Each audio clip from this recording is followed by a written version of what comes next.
Hello everyone, welcome back to the channel. Hope you are doing well and fine. And in today's video, I'll be showing you how to fix Modern Warfare 3 modern custom classes not working. So without wasting any time, let's just jump right on the video and make sure to watch this video till the end and follow the steps as well.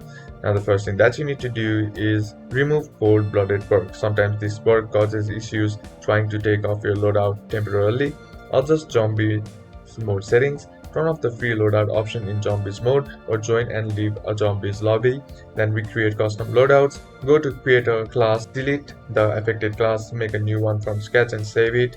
Then you can clear game cache. And once you do that, remove certain gear, insert in a class, take off ghost gloves and hijacked IFF stroke gear. They might be causing the issue. Copy and replace loadouts. Duplicate a loadout over an empty class using the copy and replace option in create a class. Check for game updates. Make sure your game is up to date. Sometimes update fixes these kinds of issues, and if that still doesn't fix the issue, then lastly what you can do is contact customer care support, and that's basically how you can do it. And that's it for today's video, guys. Hope this video was useful to you. Leave a like if it did, comment down below what the next video should be on, consider subbing to the channel. Thank you for watching. Bye bye.